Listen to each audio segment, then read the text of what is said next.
Module 3, Lecture A, Reusable Functions. By the end of this lecture, you will be able to define Python functions that perform focused industrial engineering calculations, use parameters and return values to make calculations reusable across cases, and document and test functions with representative engineering inputs. Function design. Define function purpose. A function should have a clear, specific purpose focused on one calculation or decision. In industrial engineering, this matters because functions often support larger workflows such as production planning or quality control. Small, well-defined functions are easier to name, test, reuse, and combine than one large procedure, matching the engineering practice of breaking complex systems into manageable parts. A focused function should start with clear inputs and a clear output. Whether it measures labor productivity from production and labor hours, or queue workload from arrivals and service capacity, it should stay tied to one specific engineering concept. Keeping the function narrowly defined makes it easier to understand, reuse, and test with fewer errors. Clearly stating a function's purpose helps technical analysis and engineering judgment align.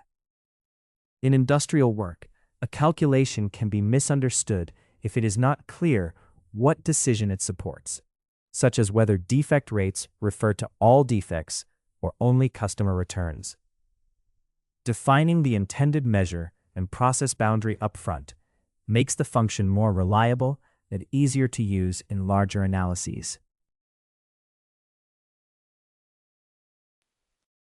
Python code. Define function purpose. A function's purpose helps guide focused engineering calculations. Its parameters clearly define the needed inputs, and its return values make the results available for later use. The calculate labor productivity function accepts units completed and labor hours, then validates the inputs before doing any calculation. It raises an error if units are negative or if labor hours are 0 or negative, ensuring the data is sensible. The code measures labor productivity by dividing completed units by labor hours. This shows how many units are produced per hour, and the result is returned for use elsewhere in the program. We store the key inputs for 2 work shifts to compare labor productivity. The day shift completed 960 units in 80 labor hours, while the night shift completed 810 units in 75 labor hours. These values provide the basis for calculating and comparing productivity across the 2 shifts.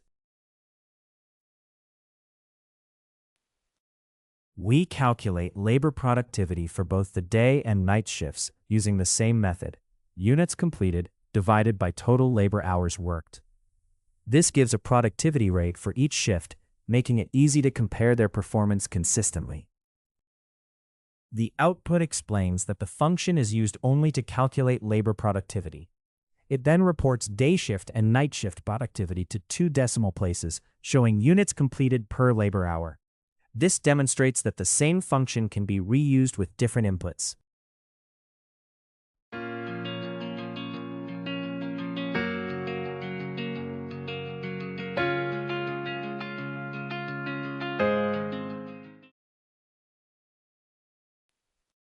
This script uses one focused function to calculate labor productivity by dividing completed units by labor hours. It validates that units are not negative and hours are positive, then applies the same function to day and night shift data.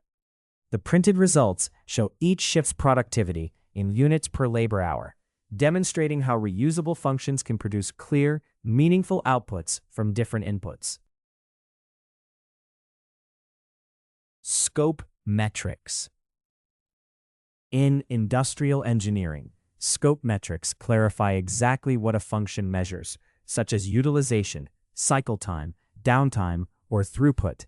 Each function should focus on one specific metric so it stays easy to understand, reliable, and reusable. This focused design supports consistent analysis and better operational decision-making. When defining a metric scope, be clear about what data the function should use and what responsibilities it should exclude. A metric function should focus on the calculation itself, such as using the needed counts for defective unit percentage or completed order lines for picking productivity, rather than handling reports, decisions, or outside factors. Keeping this boundary makes the function easier to test, reuse, and understand without adding unnecessary complexity. Function metrics should have a clear operational meaning. If the output is ambiguous, the function may be too poorly scoped to support reliable analysis. For example, cycle time should make clear whether it describes one unit or an average, and capacity should specify whether it means available time or effective capacity. Clear definitions make results consistent and easier to use in workflows, decisions, and performance evaluation.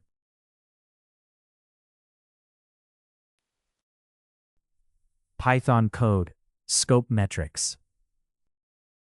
Each function should answer one clear operational question. Scope metrics help keep calculations focused, reusable, and easier to manage, as shown by separating two warehouse measures.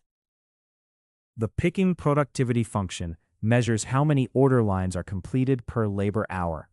It first checks that labor hours are positive, raising an error if the value is 0 or negative to avoid invalid calculations.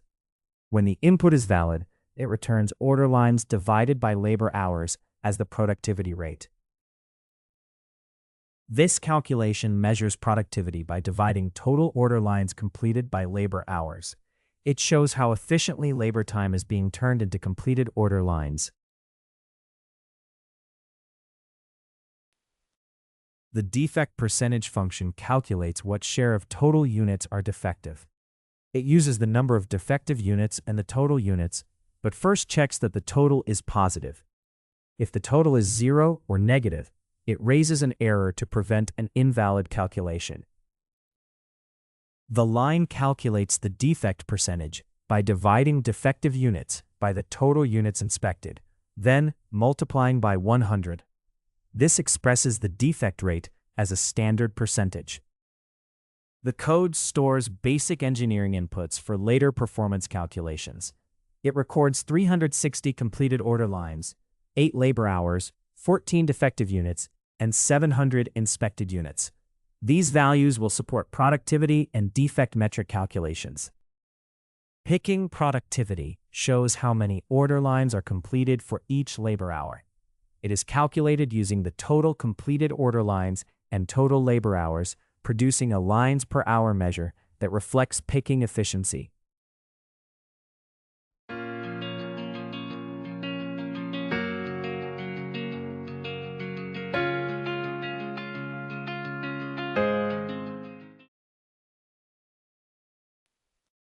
The defect rate is calculated using a function that takes the number of defective units and the total units inspected. It returns the percentage of defective units, which is then stored as the defect rate for the inspected batch. The output first labels and displays picking productivity, rounded to 1 decimal place, showing order lines completed per labor hour. It then labels and displays the defect percentage, rounded to 2 decimal places, giving a concise measure of product quality. This script reports 2 warehouse metrics: picking productivity and defect percentage. Picking productivity is found by dividing completed order lines by labor hours, with an error if labor hours are not positive. In the example, 360 order lines over 8 hours gives 45 lines per hour. Defect percentage is found by comparing defective units with total inspected units, also requiring a positive total. 14 defects out of 700 units gives a 2% defect rate. Together, these results summarize warehouse efficiency and quality control. Measurement functions. Measurement functions turn raw data into useful engineering metrics, such as cycle time, utilization, defect rates, or throughput. Each function should answer one clear measurement question, while keeping the calculation separate from data collection and interpretation. This makes the analysis easier to read, verify, reuse, and apply consistently across different contexts. When defining a measurement function, be explicit about what the metric means and what data it needs. Industrial engineering measures such as labor productivity, fuel length, or machine availability can depend on different assumptions, so the function must match the intended interpretation. Clear definitions and minimal hidden assumptions make functions easier to share, reuse, and apply correctly in different contexts. Measurement functions give engineering teams one consistent place to calculate important metrics. This prevents different analysts from using different logic for measures like scrap rates or delivery performance, which can distort comparisons. Even simple measurement functions are valuable because they support reliable simulations, process evaluations, and layout comparisons.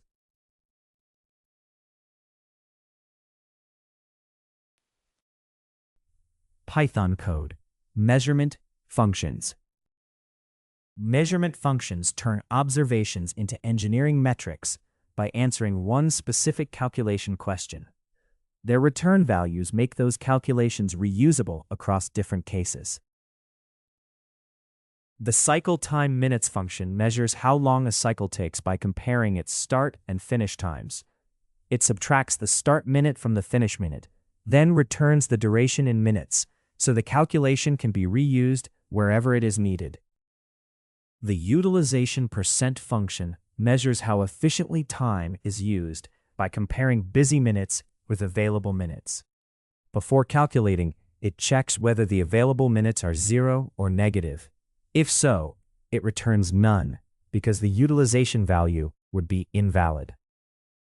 The calculation finds utilization by comparing busy time with total available time and converting the result to a percentage. This shows how much of the available time was actively used, and the value is returned for use elsewhere in the program.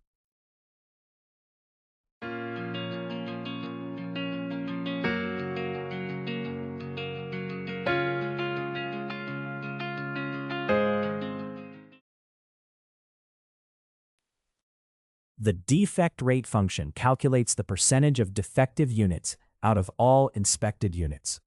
It uses the number of defects and the total inspected, but first checks that the inspected total is greater than 0. If the total is not valid, it returns no result to avoid division by 0 and keep the calculation meaningful. The code calculates the defect rate as a percentage by comparing defective units to the total number inspected. It returns this percentage as a clear measure of how many inspected units were defective. This function calculates hourly throughput using completed units and elapsed time in minutes. It first checks that the elapsed time is positive and returns none if it is 0 or negative. This avoids division by 0 and ensures the result is meaningful. The calculation converts elapsed minutes into hours, then divides the completed units by that time. This produces throughput as units per hour, a standard way to measure productivity. The setup records basic timing observations for an engineering process. It starts at minute 15, ends at minute 22, includes 410 minutes of active work, and has 480 total minutes available. These values provide the inputs for later performance metric calculations. The setup records 4 key production values: 7 defects found, 350 units inspected, 96 units completed, and 120 minutes of elapsed time. These values provide the basic inputs for later engineering metrics, such as defect rate and throughput. We calculate key production metrics using 4 functions: cycle time, utilization, defect rate, and throughput. Cycle time measures the minutes between start and finish. Utilization shows how much available time was used. Defect rate shows the share of inspected units that were defective, and throughput converts completed units over elapsed time into an hourly production rate. The output begins with a short message introducing the measurement results, then presents the key production metrics in clear units. It reports cycle time in minutes per unit, utilization as the percentage of available time used, defect rate as the percentage of inspected units that were defective, and throughput as units completed per hour. Formatting the values consistently makes the results easy to read and interpret. The cycle time function is tested again using start and finish times from a second workstation. With a start time of 30 minutes and a finish time of 39 minutes, it calculates the cycle duration and prints the result to 1 decimal place. This shows that the same function can be reused with different input data. This script calculates basic engineering performance metrics, including cycle time, utilization, defect rate, and throughput. Using predefined data, it reports a cycle time of 7 minutes per unit, utilization of about 85%, a defect rate of 2%, and throughput of 48 units per hour. It also checks the cycle time calculation with a second workstation, producing a 9-minute cycle time. Parameters and returns. Function parameters. Function parameters let a function adapt by accepting different inputs. In industrial engineering, this makes one calculation useful across machines, shifts, or product lines. By setting inputs such as processing time or efficiency, the same logic can be written once and applied consistently in many operating conditions. Good function parameters make a function clearer and easier to use. Choose inputs for values that can change, such as hourly wage or hours worked, while keeping truly fixed values inside the function. This makes the function's assumptions easier to understand, test, and communicate. Function parameters make analysis more efficient by letting one function handle different input values without rewriting the procedure. This reduces repeated code, lowers the chance of inconsistent updates, and makes it easier to compare scenarios systematically. In engineering decisions, this consistency matters because small changes in assumptions can lead to different outcomes.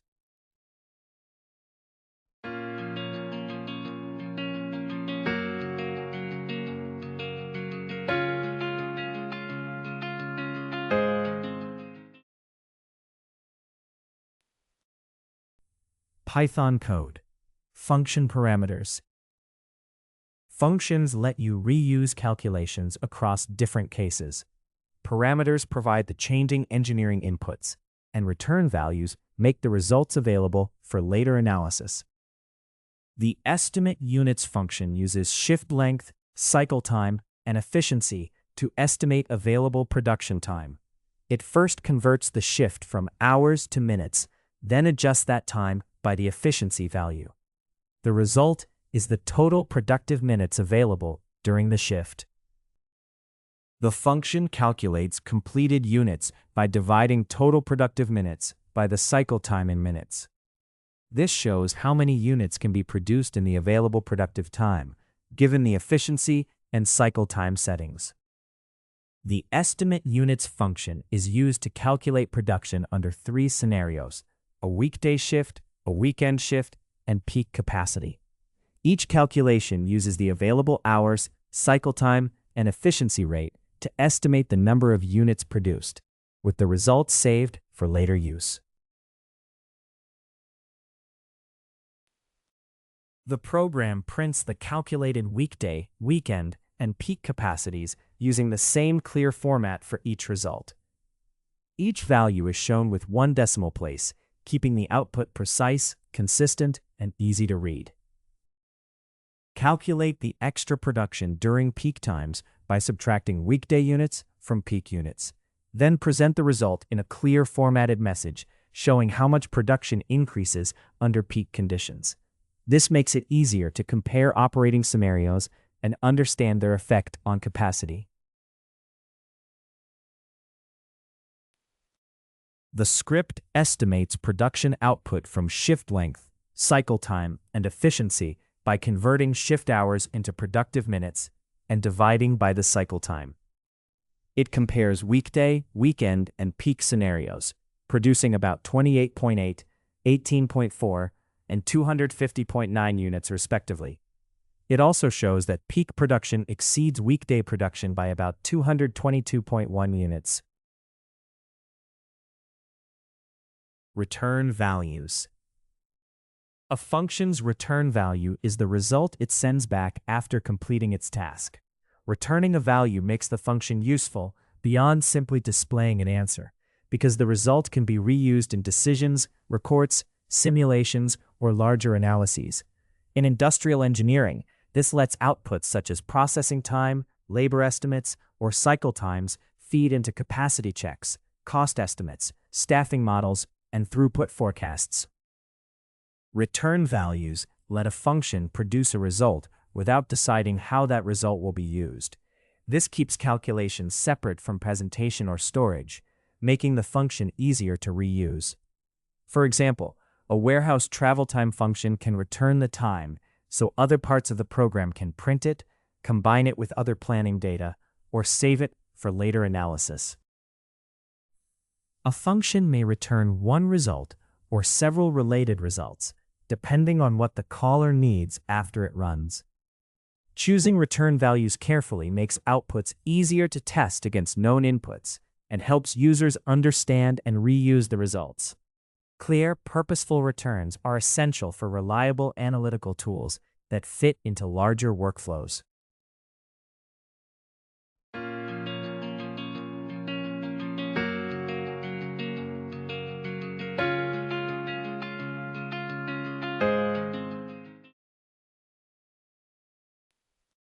Python code.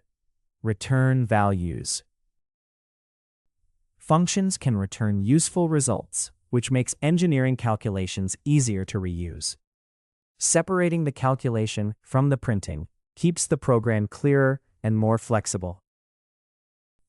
The function calculates total processing time for a batch of parts using the part count, the cycle time per part, and the setup time. Before doing the calculation, it checks that none of the inputs are negative. If any value is negative, it raises an error to prevent unrealistic data from affecting the engineering result. The code estimates total batch processing time by converting both runtime and setup time into hours. Run hours come from the number of parts and the cycle time, while setup hours come from the setup time in minutes. Together, these values support planning and efficiency in engineering work. The function adds run hours and setup hours to produce the total processing time in hours. Returning this single value makes the result easy to reuse elsewhere in the program for later analysis or decisions. The batch processing hours function is used to calculate total processing time for two batches, using each batch's part count, time per part, and setup time. The results are stored separately for batch A and batch B. This keeps the time calculation separate from the rest of the program, making the code more modular and reusable. Add the processing hours for batches A and B to find the total time required. Then, compare that total with the 8-hour shift capacity to decide whether the work can fit within one shift. To evaluate the shift, subtract the total processing time for both batches from the 8 available hours to find the remaining time. Then check whether the combined processing time fits within the shift. The result is true if the schedule is feasible and false if it exceeds the available capacity. The output summarizes the schedule by showing the rounded processing hours for batch A and batch B, then the rounded total for both batches. It also shows how many shift hours remain after that work is scheduled. Finally, it reports whether the total processing time fits within the shift capacity, giving supervisors a quick check of workload feasibility. This script estimates manufacturing time for two batches by converting cycle and setup times into total hours. It adds the batch times together, checks whether the work fits within an 8-hour shift, and reports the time used, time remaining, and whether the schedule is feasible. It also rejects negative inputs to ensure the calculation uses valid data. Default return values. A default return value lets a function respond predictably when it cannot produce a normal result, such as when data is missing or invalid. Instead of failing or returning something confusing, the function can provide a neutral or special value that signals the issue. This makes functions more reliable and easier to reuse across different situations. Default return values help show when a calculation cannot produce a valid result. In industrial engineering, metrics such as utilization or defect rates depend on complete, reliable inputs, so returning an ordinary number when data is missing can be misleading. A clear default value flags the problem and helps prevent invalid results from affecting later analysis, reports, or decisions. Choose default return values based on what the function means and how the result will be interpreted. 0 may be appropriate for counts, but it can be misleading when missing data is not the same as a real value, such as 0 seconds.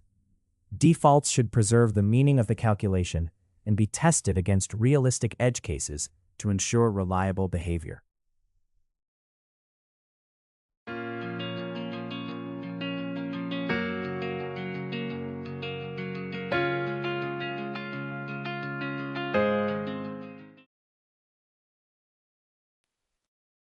Python code. Default return values. Functions can return safe default values to make reusable engineering calculations more reliable. These defaults help protect against unexpected inputs, but edge cases should still be tested explicitly. The average cycle time function calculates the average of a list of times. It accepts the list of times and an optional default value. If no times are provided, or the list is empty, it returns the default value right away, helping avoid errors and preventing misleading results when data is missing. The code filters the list of cycle times to keep only positive values. This removes 0 or negative entries, so the later average is based only on valid, meaningful times. If there are no valid times, the function returns a default value instead of trying to compute an average. This prevents misleading results or errors and provides a safe fallback when no usable data is available. The code finds the average cycle time by adding only the positive time values and dividing by how many valid values there are. This keeps the calculation reusable and ensures that invalid or meaningless data does not affect the result. 3 workstation cycle time lists are set up to test different data conditions. One contains valid positive times, one has no data, and one includes 0 or negative values that are invalid for cycle time calculations. Together, they check how the function responds to valid, missing, and invalid input. We use the average cycle time function to process times for 3 stations, with a default result of unavailable when no valid data exists. Station A is calculated normally, while Station B has no times, and Station C has invalid times, so both return the default. This keeps the results clear, consistent, and safe from misleading averages. The output reports average cycle times for each station, using calculated values only when valid data is available.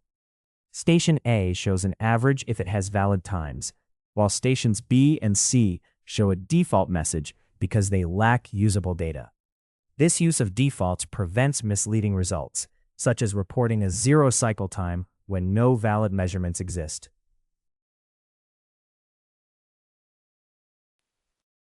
This script calculates average cycle time while safely handling missing or invalid data. It returns a normal average for valid positive times, as with Station A, but uses the default message unavailable for an empty list or non-positive values, as with Stations B and C. This prevents misleading results and shows a simple approach to robust error handling in engineering calculations. Testing documented functions. Representative test cases. Representative test cases check whether a function gives correct results for realistic inputs, not just any output. In industrial engineering, this means testing tools like workstation utilization estimates or inventory reorder calculations with practical production and supply chain values. These tests confirm that the function performs as documented and can be trusted in real-world situations. Representative test cases should cover more than normal use, include a typical case, a boundary case, such as full capacity, and an unusual but valid case, such as a short run. Together, these tests show whether the function works reliably under different documented conditions and help reveal hidden assumptions, such as time units or percentage formats. Function tests should match the function's documentation and use realistic inputs, so the tests show both what was checked and why it matters. Expected results should be worked out in advance through manual calculations or trusted examples. In engineering, this kind of testing helps prove reliability, reduce errors, and support better decisions before tools are used more widely.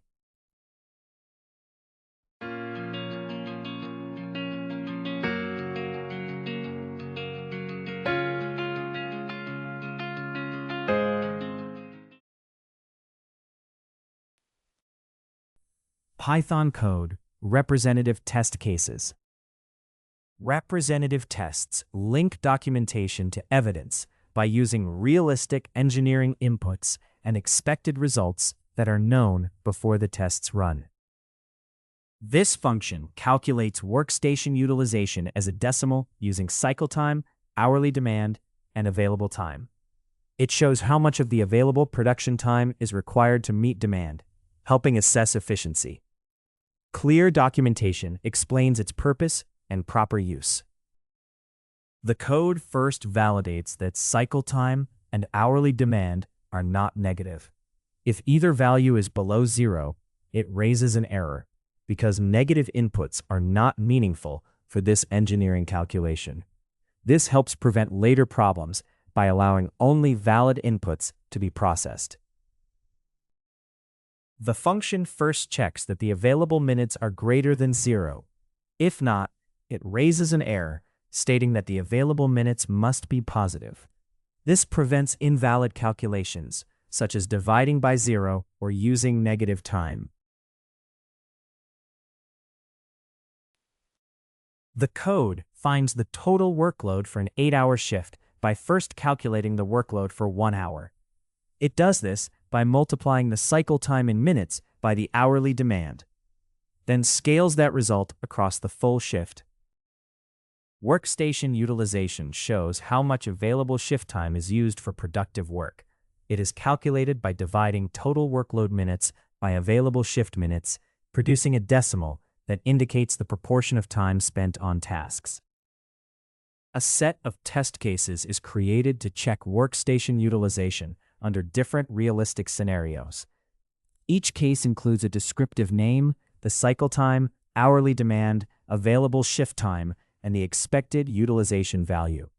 These inputs help verify that the utilization calculation works correctly across varied conditions. We begin by setting up a place to store test results. For each test case, we record the calculated utilization, the expected utilization, and whether the test passed. This makes it easy to compare outputs systematically and review the results later. The code runs through each test case, extracts the needed inputs, and uses them to calculate actual utilization. It then compares that result with the expected utilization to check whether the calculation is correct. The test compares the actual utilization value with the expected value after rounding both to 2 decimal places, which avoids false failures from tiny floating point differences. If the rounded values match, the test is marked as passed. The result is then stored with the test name, both values, and the pass status, so the outcomes can be reviewed later. The code prints a short header to introduce the utilization test results. This helps organize the output and makes it clear that the following lines show how the utilization function performs in different scenarios.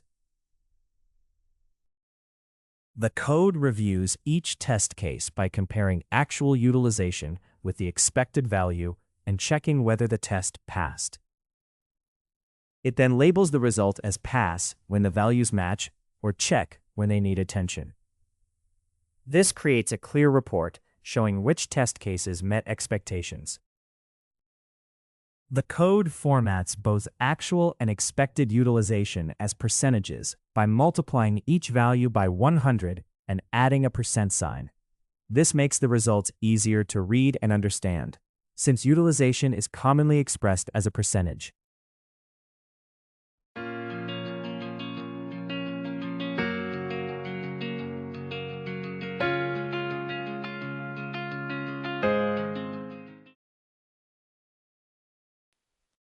The code prints a short summary for each test case, showing the test name, the actual and expected utilization percentages, and a status of pass or check. This makes it easy to quickly confirm whether the utilization calculation matches expectations. The code determines whether every test passed by checking the pass status stored in each result. It uses the all function to confirm that every status is true, then prints a message showing whether the representative tests all passed. This script estimates workstation utilization from cycle time, hourly demand, and available minutes. It first validates the inputs, then calculates the workload for an 8-hour shift and compares it with available time. 3 test cases cover normal use, full capacity, and low volume, with results shown as percentages and marked as pass or needing review. The script ends by reporting whether all tests passed, giving a quick check of the calculation's accuracy. Representative input tests. When testing industrial engineering functions, use realistic inputs that reflect actual operations, such as typical production rates, machine capacities, and shift data. Tests for output or utilization should cover practical conditions from low to full resource use. This helps confirm both accurate calculations and clear documentation of each input's meaning and valid range. Good function tests should cover normal use, edge conditions, and likely input misunderstandings. This means checking ordinary cases, limits like zero demand or full capacity, and mistakes such as using the wrong units or number format. These tests reveal problems caused by unclear assumptions, helping make both the function and its documentation more reliable. When documenting and testing reusable functions, consider how future users might apply them in different settings. Choose a balanced set of realistic tests, such as varied takt time or reorder quantity scenarios, to check that inputs and results make sense across contexts. Clear documentation and thoughtful testing make functions more reliable, reusable, and adaptable as assumptions change. Python code. Representative input tests. Representative tests should check the documented engineering behavior. Using realistic inputs helps catch unit mistakes early, while small test cases make the results easy to inspect. This function calculates utilization by dividing operating hours by available hours. It first checks that available hours are greater than 0 and raises an error if the input is invalid. The result is a reusable decimal value representing the utilization rate. This code checks that the available hours are positive before continuing. If the value is 0 or negative, it raises an error to prevent invalid calculations such as division by 0. This keeps the utilization calculation based on valid input. The function calculates utilization by dividing operating hours by available hours.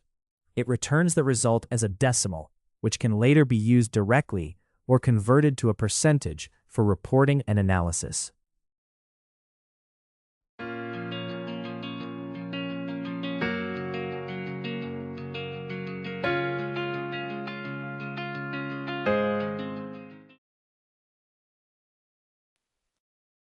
A set of test cases is created to check the utilization function with realistic engineering scenarios. Each case includes a scenario name, operating hours, available hours, and a category label. The examples cover a lightly loaded press and a busy packaging line, both treated as typical cases to confirm the function handles common inputs correctly. 2 boundary test cases are defined to check edge conditions for operating time. One tests near full capacity, with operating hours just below the available 8 hours. The other tests 0 operating time, confirming the function handles a case where no operation is recorded. The code prints a heading that marks the start of representative input tests for the utilization function. This makes the output easier to follow by showing that the results relate to how efficiently available hours are used. The program goes through each test case, reads its key details, and uses the utilization calculation function to compare operating hours with available hours. The function returns utilization as a decimal ratio. Repeating this for all cases lets the program evaluate utilization across different scenarios. The code turns the utilization result into a clear percentage using a formatted string, then prints it with the test case category and name.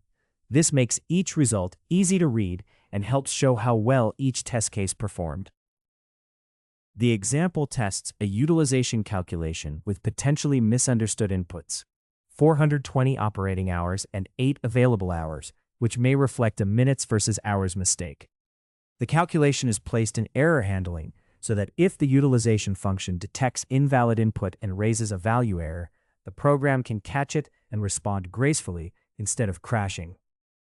This section shows how the code handles errors during a utilization calculation.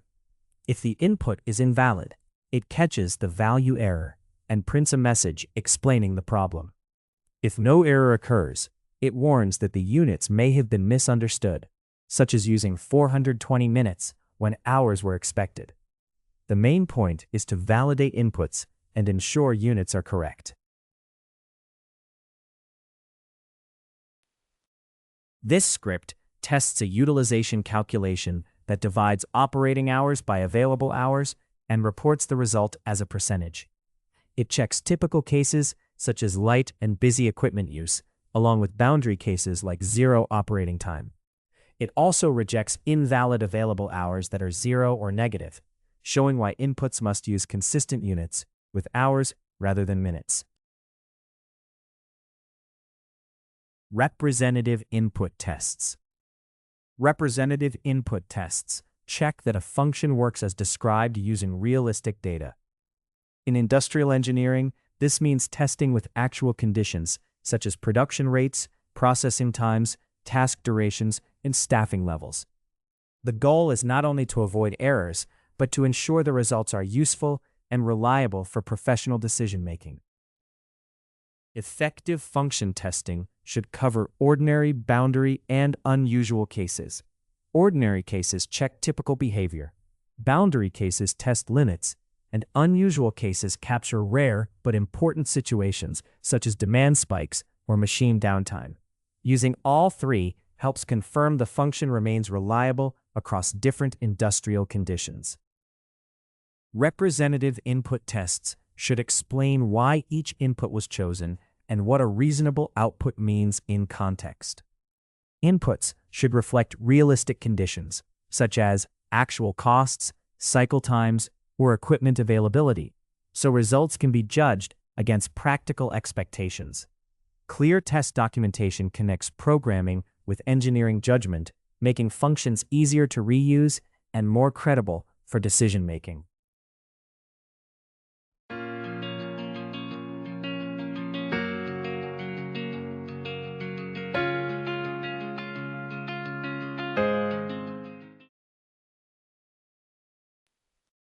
Python code. Representative input tests. Representative tests connect documentation to real engineering behavior. Use realistic inputs for focus functions, and keep assertions short so they clearly confirm expected results without unnecessary output. The labor hours function estimates how many worker hours are needed for a batch production task. It uses the minutes required per unit, the number of units, and the number of available workers. It first rejects negative task times or batch sizes, and also rejects zero or negative worker counts. Then it multiplies the time per unit by the batch size, converts the total minutes to hours, divides by the number of workers, and returns the required labor hours. The code first checks whether the task time or batch amount is negative. If either value is below zero, it raises an error to stop the calculation. This input validation helps ensure the function works with valid non-negative values and avoids incorrect results. The code verifies that the number of workers is positive before continuing. If the value is zero or negative, it raises an error to stop invalid input. This prevents calculations that would be meaningless or could cause problems, such as dividing by zero. The calculation first finds the total time for the batch by multiplying the time per unit by the number of units. It then converts that total from minutes to hours and divides by the number of workers, so the final result reflects the labor hours needed when the workload is shared. A set of representative engineering test cases is organized in a structured list to check a labor hours calculation.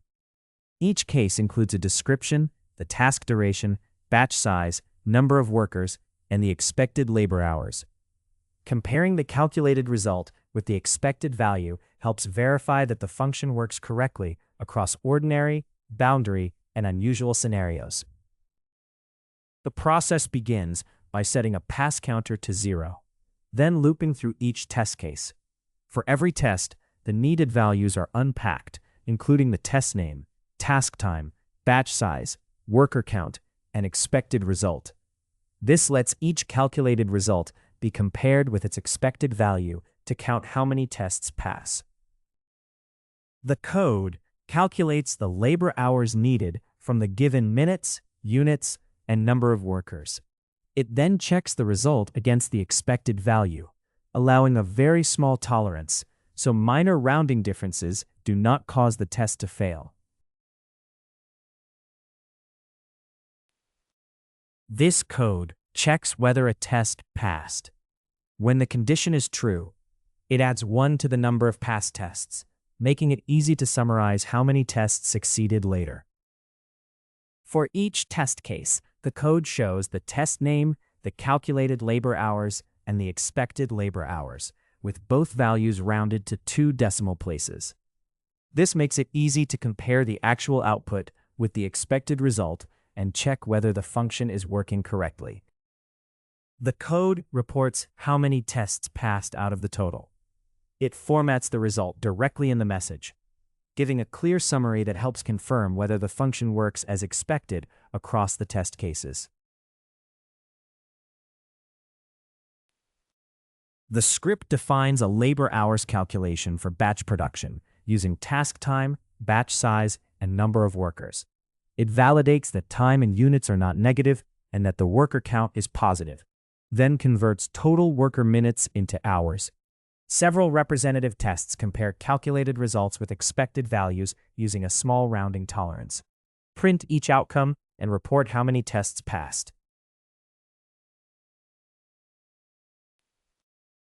In this lecture, you learn to define Python functions that perform focused industrial engineering calculations, use parameters and return values to make calculations reusable across cases, and document and test functions with representative engineering inputs.